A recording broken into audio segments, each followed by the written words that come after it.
ఓ బలిచక్రవర్తి మహారాజా, రాక్షసరాజా, నీవు నాకు ఏవేవో ఇవ్వాలని అనుకుంటాడావు. నేను ఒంటరి వాడిని. ఆయన్ని తీసుకొని నేనేం చేస్తా?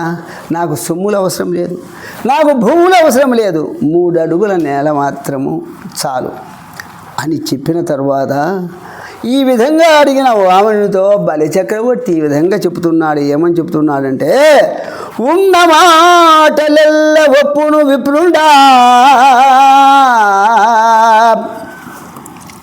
సత్యగతుల వృద్ధ సమ్మతంబో, అడుగదలచి కొల్చెమడిగితివో, చెల్లదాత పెంపు సొంపు తలపవలదే. నువ్వేమో బాగానే ఉంది అడగడం. ఓ బ్రాహ్మణుడా, నువ్వు అన్న మాటలన్నీ ఉన్న మాటలే, నిజమే చెప్తుండావు. అయితే వాటిని ఒప్పుకోవలసింది ముమ్మాటికి సత్యమే. అందుకు పెద్దలు కూడా కాదనరు. కానీ పాపం అడిగి కొంచెం అడిగినావు. 3 అడుగుల, అదేం దున్నేదా ఫలం పెట్టేదా? 3 అడుగుల స్థలం ఏం చేస్తావయ్యాను? చాలా బాగుంది. కానీ అడిగేటప్పుడు దాత గొప్పతనాన్ని, నా కథ, నా వ్యవహారాన్ని చూచి అతని సంతోషాన్ని తలంచవద్దా? అతను కూడా సంతోషపడాలి కదా, నేను తెచ్చినా లేని. లేకుండా 3 అడుగుల భూమి అంటే అది ఏమిద్దయ్యా? అదిగాక అని పల్లికి బలిచక్రవర్తి మరలా ఒటుగుతో ఇట్లా అంటున్నాడు. ఏమంటున్నాడు? వసుధాఖండము వేడితో గజములల్ వాంఛించెతో, వాజులల్ వ్యసను హిల్చిదివా, కోరితో యువతులల్ వీక్షించి కాంచితో, పసిబాలుండవు నేరవీవడుగని భాగ్యంబు ఈ పాటిగా, అసురేంద్రుండు పదతయం బడుగా, నీ అల్పంబునే నేర్చునే.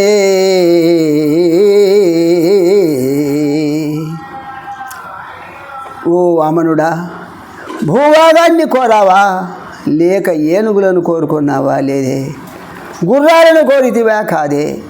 పెళ్ళి కాని జవరాలను చూచి వాడిన కోరినావా? వాళ్ళన్నా అని అది కూడా వద్దన్నావు. నువ్వు పసిపిల్లవాడవు, నీకు అడగడం తెలియదు, నీకు అడిగేదే తెలు అంటున్నాడు. అందువల్ల 3 అడుగులే అడిగినావు. నీ అదృష్టం అల్పమైనది కావచ్చు.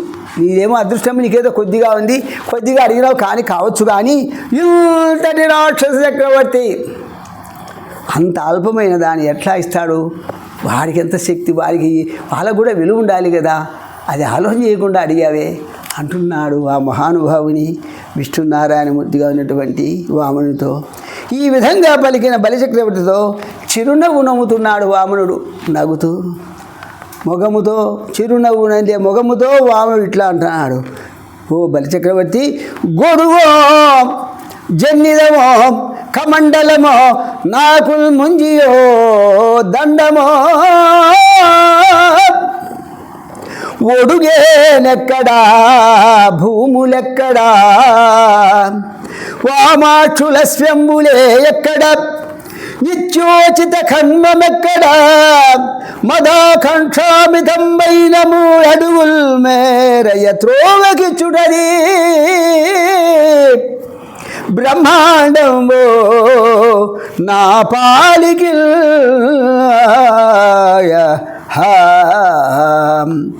అయ్యా, నాకు గొడుగో జందమో కమండలమో మొలత్రాడు యోగదండము అవసరం. నేను బ్రహ్మచారిని, అంతేగాని భూములతో నాకేం పనింది? ఏనుగులు నాకేంటికి? గుర్రాలు నాకేంటికి? స్త్రీలతో నాకేం పనింది? నేను పొట్టివాణి, పిల్లవాణి, నా నిత్యకృత్యాలకు సంబంధం లేదు. కాదని త్రోసివేయకుండా నా కోరిక తగినట్లు ఈ 3 అడుగులు చోటిస్తే అదే నా పాలికి బ్రహ్మాండం అంటున్నాడు. అంతేగాక వ్యాప్తి పొందక వగవక ప్రాప్తం బగులేశమైన 10,000ను తృప్తి చెందని మనుజుడు, సప్తద్వీపములనైన చక్కంబడుని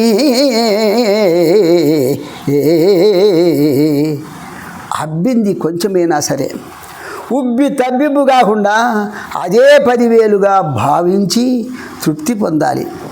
అట్లా తృప్తి పడని వానికి ఈ సప్తద్వీపాల సంపదలు వచ్చి పడిన, సప్తద్వీపాల సందులో ఉన్నటువంటి అన్ని భూములన్నీ వచ్చి పడిన వాడు తృప్తి చెందాడు, తృప్తి లేని వానికి.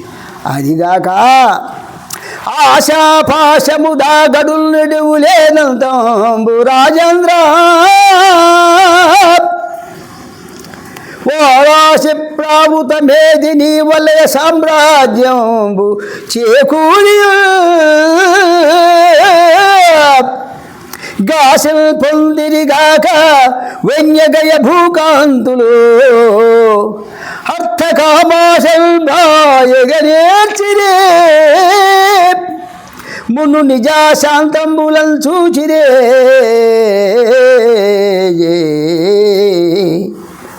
రాక్షస రాజేంద్ర ఆశ మిక్కిలి పొడవైన తాడు వంటిది, బ్రహ్మాండమైన తాడు వంటిది ఆశ. దానికి అంతు లేదు.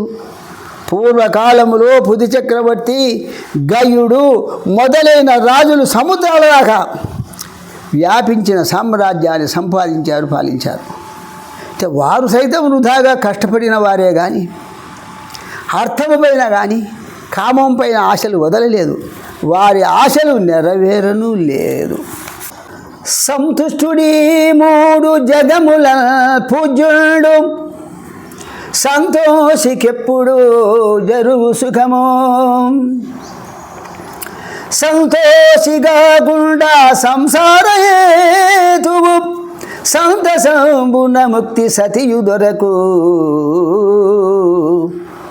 పూట పూటకు జగంబులా యదృశ్యారాబతుష్టిని తేజంబుదోన పెరుగు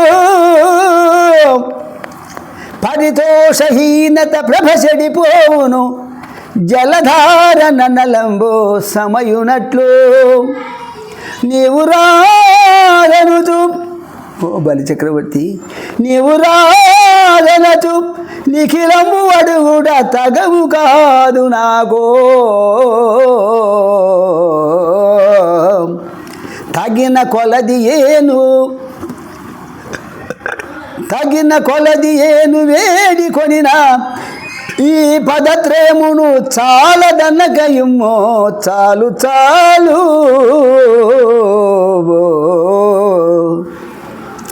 సంతోషపడేవాడు ఈ ముల్లోకాలలోనూ గౌరవింపబడతాడు. సంతోషం గల వారికి ఎల్లప్పుడూ సుఖం కలుగుతుంది. సంతోషం లేకపోవడమే తిరిగి పుట్టడానికి కూడా కారణం అంటున్నాడు. సంతోషం వల్ల మోక్షం సమకూరుతుంది. పూట పూటకు తనంత తానుగా దొరికిన దానితో సంతోషపడితే తేజస్సు కూడా పెరుగుతూ ఉంటుంది.